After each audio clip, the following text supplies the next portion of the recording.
आज मैं आपसे शेयर कर रही हूँ बनाना फिंगर्स की रेसिपी। ये बहुत ही टेस्टी स्नैक्स रेसिपी है। यहाँ पे मैंने 1 कप से थोड़ा सा कम सूजी लिया है। सबसे पहले इसे सोक करेंगे, एक बोल में इसे ट्रांसफर कर दें। इसमें गर्म पानी ऐड करेंगे, इसे अच्छे से मिक्स कर दें। पानी बहुत ज्यादा ऐड नहीं करना है। इसे मैंने अच्छे से मिक्स कर दिया। इसमें ज्यादा पानी ऐड करने से फिंगर्स स्टिकी हो जाएंगे और अच्छे से शेप नहीं आ पाएगा। अब इसे 10 मिनट के लिए एक साइड करते हैं। आलू की जगह मैं कच्चा केला यूज कर रही हूँ। यहाँ पे मैंने 1 केला लिया है। सबसे पहले इसे स्टीम करेंगे। आप चाहे तो इसे बॉईल भी कर सकते हैं। किनारों को कट कर दें। अब इसे हाफ में डिवाइड कर लेंगे। इस तरह से इसमें कट लगा देंगे जिससे इसे पील ऑफ करने में आसानी होगी। अब हम इसे स्टीमर में रख देंगे और 10 मिनट के लिए इसे मीडियम फ्लेम पे स्टीम कर लेंगे।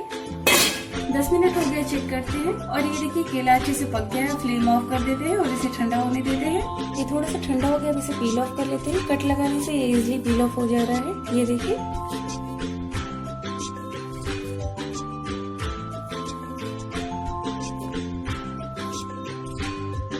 अब इसे हम मैश कर लेंगे। इसमें कोई गुठली नहीं होनी चाहिए। केले को बहुत ज्यादा ना उबाले। अगर आप केले की जगह आलू का यूज करें तो उसे भी 60 to 70% ही उबाले, ताकि उसे आप अच्छे से ग्रेट कर सके।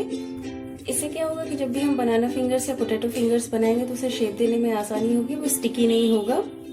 इसे मैंने अच्छे से मैश कर दिया है। 10 मिनट हो गया, सूजी भी अच्छे से फूल गया। अब इसमें मैश किया हुआ बनाना ऐड करते हैं। अब मैं इसमें ऐड करी 2 हरी मिर्च बारीक कटी हुई। 1 स्मॉल साइज का प्याज लिया है, इसे मैंने ग्रेट कर लिया है। बारीक कटा हुआ धनिया पत्ता, चिली फ्लेक्स 1/4 टीस्पून, काली मिर्च पाउडर 1/4 टीस्पून, धनिया पाउडर 1/4 टीस्पून, हल्दी powder 1/4 teaspoon, salt as per taste, cooking oil 1 teaspoon. सारी चीजों को अच्छे से मिक्स कर लेते हैं। इसे मैंने अच्छे से मिक्स कर दिया है। अब इसमें से छोटा पोर्शन लेंगे, इसे अच्छे से स्मूथ कर ले और इस तरह से इसे फिंगर शेप दे दें। यहाँ पे मैंने कॉर्नफ्लावर लिया है और इसमें थोड़ा सा इसे डस्ट कर लेंगे और इसे एक साइड प्लेट पे रख देंगे। मैंने सारे फिंगर्स रेडी कर लिए हैं और 2 फिंगर्स को मैंने कॉर्नफ्लावर में डस्ट नहीं किया है, ताकि आप बिना कॉर्नफ्लावर के भी बना सके। अब इसे फ्राई करेंगे।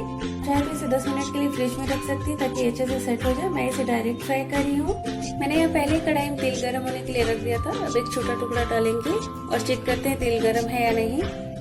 और ये देखिए तेल बहुत अच्छे से गर्म हो गया है। फिंगर्स डालते जाएंगे।